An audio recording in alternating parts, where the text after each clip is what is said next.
Numerous countries and states have risen and fallen throughout the long history of humanity. Among them was a short-lived but ambitious nation known as Gran Colombia. It was also called Greater Colombia, and it existed from 1819 until only 1831. At its height, this nation was composed of the present-day Republic of Colombia, Venezuela, Ecuador, and Panama, as well as parts of Peru and Brazil.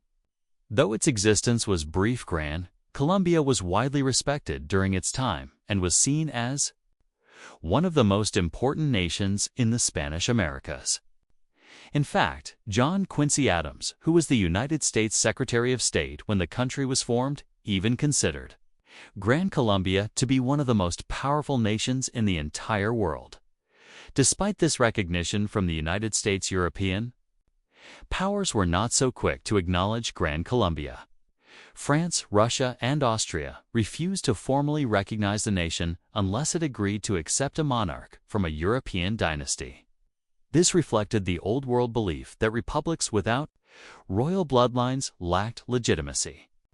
Regardless of that resistance, Gran Colombia was officially proclaimed in 1819 at the Congress of Angostura with the fundamental law of the Republic of Colombia.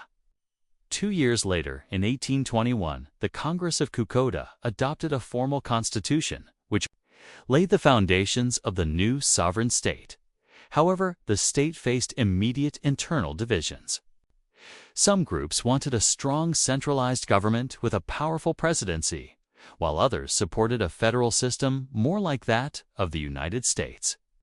There were even factions that demanded the nation be broken up into smaller republics rather than remain united. The official government followed the Constitution of Cucuta, and Simón Bolívar was chosen as president with Francisco de Paula Santander as vice president. The government was organized into 12 departments, each headed by an intendant. Those departments were then divided into 36 provinces ruled by governors. These officials were appointed by the central government in Bogotá. At the national level, the structure included the president, the vice president, a bicameral Congress, and a high court. Though designed to maintain order, the system left many feeling underrepresented, and the divisions between centralists and federalists deepened. Gran Colombia also involved itself heavily in neighboring independent struggles. The new state helped Venezuela, Panama, Quito, and other regions break free from Spanish control. By 1822, most of these areas had joined the Federation, and in 1824, Peru also achieved independence with Colombian aid. Bolívar and Santander were hailed as liberators and re-elected in 1826. Yet once the wars against Spain were over, old disputes resurfaced. Economic disagreements added to political conflict. For instance, the region of present-day Ecuador had long suffered from competition in its textile industry and demanded tariff protections. Instead, Bolívar pursued low tariffs to benefit Venezuelan agriculture and spent his attention on military campaigns in Peru. Ecuador remained neglected and underrepresented. But surprisingly, it was not the center of anti-government sentiment. That role was taken by Venezuela, where José Antonio Páez emerged as a powerful leader against Bogotá. Páez had once fought for Bolívar against Spain, but by 1826 he openly defied the central government. When Congress tried to impeach him, he resigned but quickly returned to his post with popular support. A junta formed in Venezuela backing Páez, and resistance to Bolívar spread. In response, Bolívar tried to push through a new constitution modeled after one he had written for Bolivia. Instead of bringing unity, this angered many, and even his vice president Santander opposed him. Tensions escalated and armed clashes broke out in Venezuela until Bolívar offered amnesty and promised reforms. For a time, Páez recognized Bolívar's authority again, but the underlying divisions remained unresolved. By 1828, Gran Colombia was beginning to collapse. At the convention of Ocaga, delegates attempted to revise the constitution. Federalists demanded greater regional autonomy, but Bolívar supporters refused to accept their proposals, and eventually walked out of the assembly. In desperation, Bolívar attempted to expand his own powers and centralize authority further, but this only increased opposition. His rivals, including Santander, Páez, and others, resisted his efforts.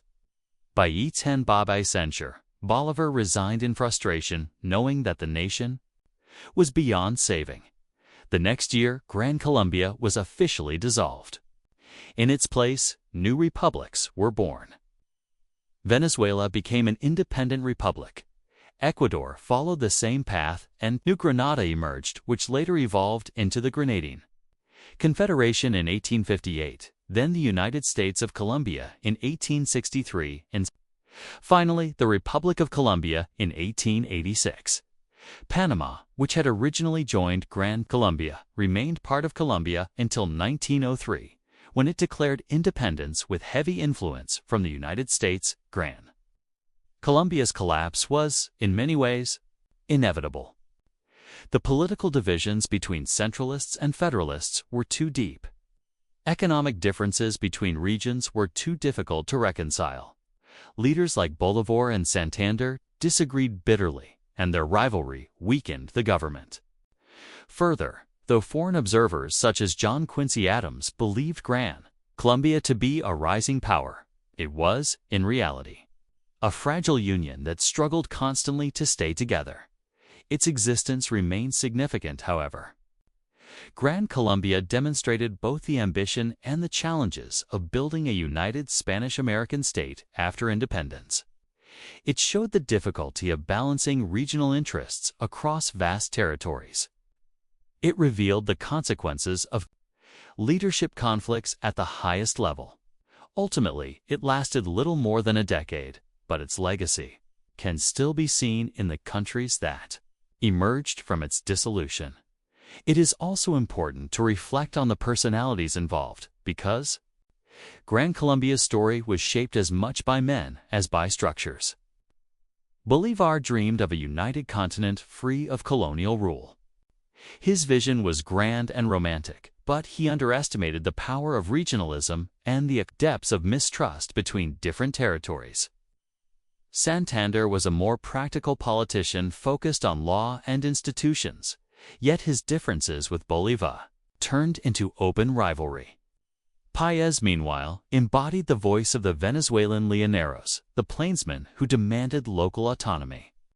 These three figures each represented a different future for the Federation, and their inability to compromise doomed the Union.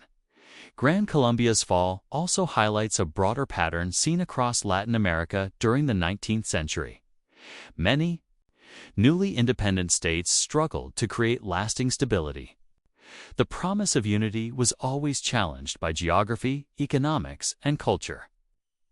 The Andes Mountains, the Amazon Basin, and the Caribbean coast separated populations in ways that made centralized control difficult. Local elites often prioritized their own interests over the needs of the wider federation. The economic model of one region often clashed with that of another. For example, Venezuelan cattle ranchers had very different concerns compared to Ecuadorian textile producers or Colombian coffee growers. These conflicts made the dream of a united nation almost impossible. Even though Gran Colombia ended in failure, it left behind an enduring idea. The thought of a united Latin America continued to inspire leaders for generations. Bolívar himself became a symbol of liberation whose name is still honored today. Venezuela's official title remains the Bolivarian Republic in his memory. The legacy of Gran Colombia is both tragic and inspirational. It is tragic because it reminds us how quickly unity can crumble under the weight of division.